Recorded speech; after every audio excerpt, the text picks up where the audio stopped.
Hey guys, so today we're going to talk about how to do your rank order list. And I'd like to start by saying that all the things that I'm going to talk about today are all based on my opinion and my experience. And what I'm about to say today does not reflect the hospital that I'm working in or any prior training hospitals that I was in. So I know you guys have probably or are done with your rank order list, but these are just some of the things that I thought would are worthy of some consideration from your part. So the mantra is to always go to where you want to go or where you want to end up, and I think that's what I would advise to everyone. If you see yourself working there, then rank that program pretty high. But if you've been following my videos from before, I'm on YouTube. Uh, I always kind of break down some options or things to consider when you're doing your rank order list. So first thing that I always think about is whether it's a university or a community hospital. So personally, I want to end up in as an applicant, I would always want to be in a university or academic hospital just because the education there what I would say would be optimal for most. And if you're into research, then that's really a good place to train. And also, if you're interested in doing further studies or subspecialties or fellowships, then ranking a university hospital should be a big uh, thing for you guys when you're thinking about your ROL. Now, saying that, I would not put community hospitals down because community hospitals also has good attendings, which are probably doing both the university hospital and also has privileges in this community training hospital. Plus, it does not necessarily mean that if you're being trained or you're training in a community hospital that your options for research or fellowship would be lower. It's always a dependent on how proactive you are during your training. So even if you get matched in a community hospital, I would advise to start looking for the subspecialty program you're interested in when you're like about this time in your first year or beginning of second year. So that's the first thing. University is good, community is also good. Just depends on uh, how you interview there. The second thing that I always kind of weigh on is the state or the location. So if you see yourself working in a urban area, then big places, New York, New Jersey, uh, Philadelphia in the Northeast are great. And also these programs are, I would say, IMG friendly, and you probably, this is just my thing, like I think you would have a better chance of matching in this urban hospitals compared to like less IMG friendly places. But that's just my experience, so take it with a grain of salt. And then the third option or thing or factor that I would tell you guys is to look at their residence list.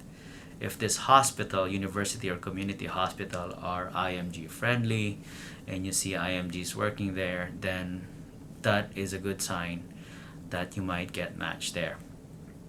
Uh, Also check if during your interview the residents would tell you that they're happy or contented in their hospital. But these things you should have done during your interview. So at this point, before March 3, you probably know where you want to end up. And these are just things that I'm kind of thinking during this time. So again, just to summarize, think about where you want to work someday. If you feel during your interview that you had a good interaction. There's quote unquote mutual love between you and the program director and the panel of interviewers, then rank them high. And the third one, which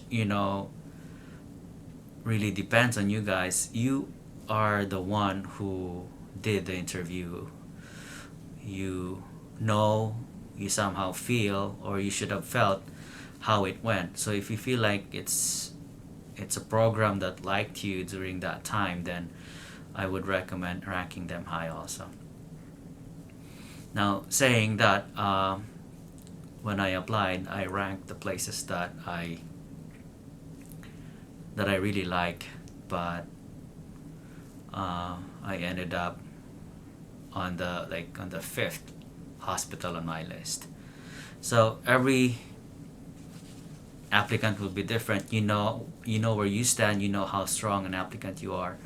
So decide on that. But these are just like the three things I always consider when I'm like talking to some applicants who are applying. Now, with regards to pre-match, I know there are states, New York, I know that they would have hospitals who can offer a pre-match. Now, this could be a good or a bad thing. One caveat about getting a pre-match is that the question that lingers is that, are they offering a pre-match because the hospital or the program is not confident to get the best of the applicants? And you have to weigh your options. If you interviewed in great big first tier hospitals, then a pre-match might not be for you. And this is not unusual. I know a lot of people who have been offered a pre-match and they decline the pre-match just because they know that they're gonna be ranked in like university big name big hospitals. But know where you stand, your scores, how the interview went. If you need a visa or year of graduation is a big factor. Personally, when I applied, I didn't really have great credentials or like numbers. My first exam, the step one, I had I think 216 and then 244. I passed my CS, and then I applied that time, got ECFMG certified, but didn't get really any invitations. So I applied the second time, but that time I finished my step 3, and I thought that helped a lot. I didn't have any U.S. clinical experience. I didn't have any U.S. LORs. I was 9 years out of graduation, out of medical school that time. So I was old, and I would say very old. Like even during training, when I did my residency, I was the grandfather of all the residents. At any rate, if there's a pre-match offer and you think you will, like you see yourself working in this hospital, then really there's no need to fret or worry about why are they offering a pre-match.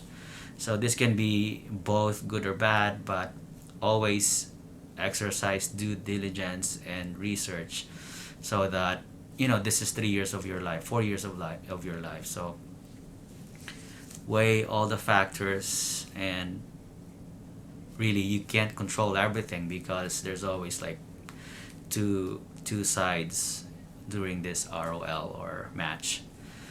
But always go where your heart is and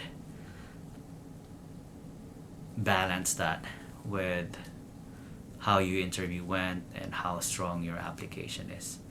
There's a lot of people who's been sending me messages, and I thank you for that attention or like the questions. I apologize because I really want to help, but my schedule is pretty tight. I work every other day, 24 hours on, 24 hours off. As much as I want to help with IV practice and interview practice and working on your ROL and CV, I have to juggle that with work and my kids as well. So, but I'm here, shoot me an email or even like Facebook Messenger, even on YouTube. I'm on YouTube. So that's it for today. Congratulations. And at this point, I think you're getting really close to that important date.